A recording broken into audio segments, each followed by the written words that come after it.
उपपद विभक्ति के नियम में द्वितीय, तृतीय, चतुर्थी विभक्ति के नियम हमने सीखे। इसके बाद पंचमी विभक्ति, कौन कौन से अव्यय के आगे पंचमी विभक्ति का उपयोग होता है। पंचमी विभक्ति में रूते, रूते एंड वीणा दोनों आएगा। वीणा के साथ तो है ही, वीणा के साथ द्वितीय, तृतीय, पंचमी, एंड रूते का मतलब भी विदाउट है। आप शब्द का अर्थ जरा ध्यान से सुनना, वीडियो ध्यान से सुनना अंत तक। तो रूते यानी भी विदाउट एंड वीणा यानी भी विदाउट, लेकिन वीणा के साथ द्वितीय, तृतीय, पंचमी विभक्ति का उपयोग होता है, जबकि रूते दैट मीन्स विदाउट, वीणा इनके आगे ओनली यूज ऑफ पंचमी विभक्ति, सिर्फ पंचमी विभक्ति का ही उपयोग होता है। इसके बाद भय, जिससे हमें डरना है, उनका भी पंचमी विभक्ति, जैसे अस्माकम राक्षसात भयम, हमें राक्षस का भय होता है तो राक्षसात पंचमी विभक्ति, जिससे डरना है। तो विघ्नात भयम, विघ्नों का यानी कि डर रहता है हर एक मनुष्य को, तो उनका जिसका भय है उनके पंचमी विभक्ति आएगा।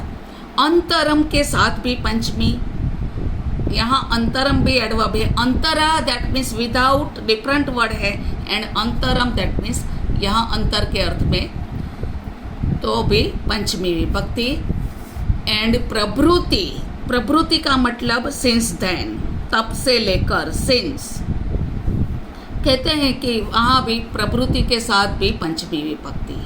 फॉर एग्जाम्पल बाल्यात रुते, यानी कि कहते हैं कि बाल्यात प्रभृति सह गायति, बचपन से लेकर वह गाता है। बाल्यम, बाल्ये, बाल्यात, तो विच वन राइट, तो बाल्यात, क्योंकि खाली जगह के बाद प्रभृति शब्द है तो पंचमी विभक्ति। ज्ञानात रुते न सुखम, रुते के आगे ज्ञानात पंचमी विभक्ति। अगर वीणा हो तो कोई भी द्वितीय, तृतीय, पंचमी, लेकिन रुते के आगे ओनली फिफ्थ केस। तो नो हैप्पीनेस विदाउट नॉलेज, यानी कि ज्ञान वगर सुख नहीं। अने तो प्रभृति के आगे भी पंचमी, रुते के आगे भी पंचमी, भय के आगे भी पंचमी। इसके बाद षष्ठी विभक्ति।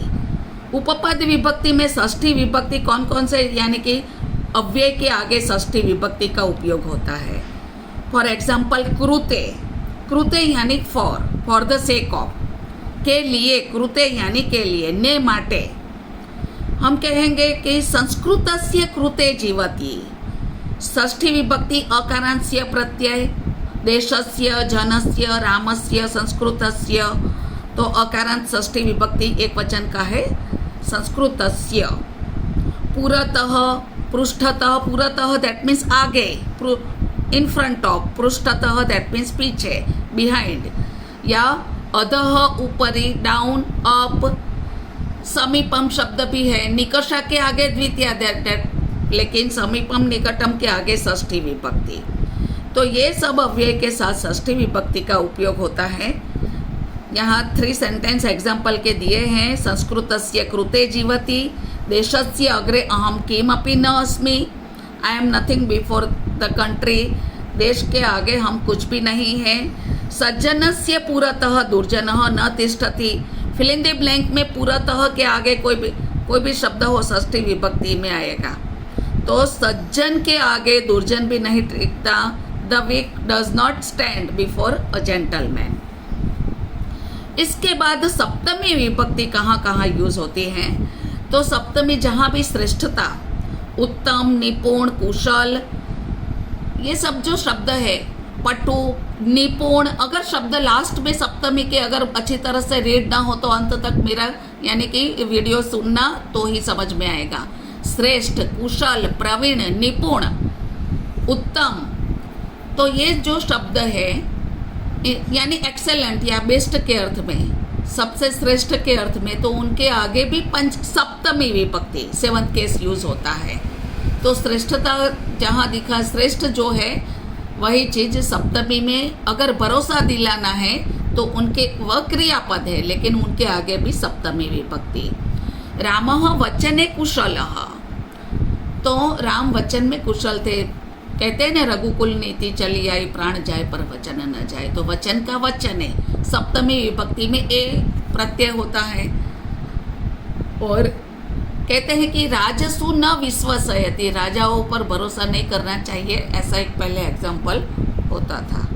तो जहाँ श्रेष्ठ, कुशल, निपुण, प्रवीण, उत्तम के आगे भी सप्तमी और विश्वास के आगे भी सप्तमी विभक्ति का युग। तो सबसे ज़्यादा कहते हैं कि तुम्हें विभक्ति के प्रत्यय सफिक्स बाय हार्ट होने चाहिए और एग्जाम्पल भी बाय हार्ट करना। Okay, done.